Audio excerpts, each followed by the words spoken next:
Now, listeners, crazy idea. Craig said in a quick shot he wanted to talk about HubSpot versus Salesforce, and we can't do this in 60 seconds. Can we, Craig? Tell me. Probably not 60 seconds. I just want to, you know that expression, I don't know what I think until I've written it. Yes. I've talked about it. Yeah.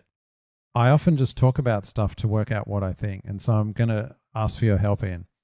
I've been thinking about Salesforce and HubSpot a fair bit lately because I see these posts on LinkedIn and people will say things such as Salesforce is toast, HubSpot is coming for their lunch, or you know, is about to eat their lunch with the release of new prospecting tool or the Clearbit purchase.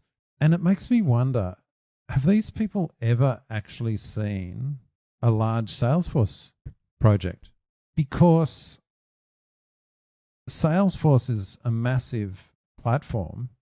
And I think the people that say these things on LinkedIn, and there's been more lately, it's not like just one or two, I'll say a few. I think they've just had experience with maybe a little bit of a small business portal implementation in Salesforce, and they've thought, oh, that's Salesforce. Oh yeah, HubSpot is much better. And of course it is. But do you seriously think people in HubSpot look at what Salesforce is doing and think, yeah, our tool could replace Salesforce in big enterprise? So in Australia, Ian, what have we had? Telstra, what have they switched from? Siebel into Salesforce. Over to Salesforce to run their entire business, right? This is end-to-end, retail stores, online. It's a massive project. It's taken many years. You'd really seriously think HubSpot's a fit for that? No way. Do you think any bank is going to throw out Salesforce and put in HubSpot in? No, of course not. The only thing you might get is a siloed marketing manager who's got Salesforce instance for a little bit of marketing. Okay, you might see HubSpot fitting into little pieces here, but no way. Really, where HubSpot is aiming, if they are gunning for Salesforce, is they're gunning for where Salesforce was 10 years ago. Mm. Because let's be honest, Salesforce was implementing platforms across banks 10 years ago. There is no way HubSpot can do that. And so this brings up a second thought in my mind. Let's put aside all these people on LinkedIn that say those kind of things who, you know, I just kind of dismiss them. They're not in touch with reality of enterprise marketplace. It brings up what I've covered a couple of times with you, and I'm like, where is HubSpot headed? Mm. Where are they headed? I just don't know. I don't know what their North Star is. Because if it is to displace Salesforce in the enterprise, and I don't think it is, but if it is, they've got another 10 years before they even get close. And of course, that's if Salesforce stands still for the next 10 years. So where is it?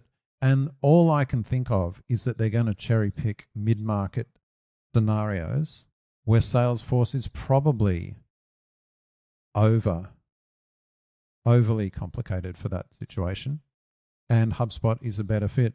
Mm. And it'll be interesting to see how that pans out.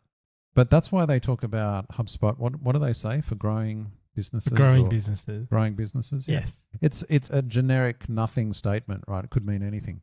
It gives them ground cover to do whatever they're doing. But the important point that comes out of all of this in HubSpot versus Salesforce for me is, where is HubSpot headed? I really want to know. What's your thoughts, Ian? I think you're right, Craig. I was having a chat to a customer the other day, and this is a large building company, has multiple brands. They have been talking about HubSpot for a while, and in this case, Microsoft, I think. And my customer, who loves HubSpot, uses all the tools, and he made an interesting comment. He said, if their entire tech stack, is in that ecosystem and they're running a complex entity, he actually said, I think the other solution might be better than HubSpot. And I went, yeah, that is possibly the right choice. Mm. And that's what, just understanding your business and understanding what the requirements are will help you make that choice, because there are places where HubSpot is not a good fit. And you and me have been through one very close one recently where they had to say, no, it doesn't work. And we have to go the other way. So yeah, I think you're absolutely right. It is these large implementations of systems that Salesforce is in. And And yes, takes years. You're running billing engines, you're running a whole bunch of things, identity, etc. So I think, you're right. Two final comments, because the response I have heard from some people, not many I have to say about this, when we say, look, HubSpot is not a fit for these big enterprise projects. They trot out, is it Lend-Lease, that one that got a lot of fan for it? And I'm like, okay, well, I don't know the details of that, but that's an exception. And look, I hope there's more of them, but I don't know. Let's see how that project's going in a year or two. There's no guarantee it's a massive success, although it was a good PR story. And then the second thing they'll say is, oh yeah, custom objects.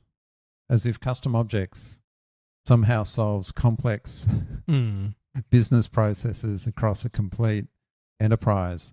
And I think it highlights, and I'll finish on this, I won't keep going on, but I'll finish on this. It highlights a lack of understanding in the partners that do say this, but also a vacuum in guidance from HubSpot about what they should be saying. Enough said. All right. Well, there ends the episode. If you've got any questions, put it in the comments or reach out to us and we can help you out. See you, Craig. Catch you later, Ian.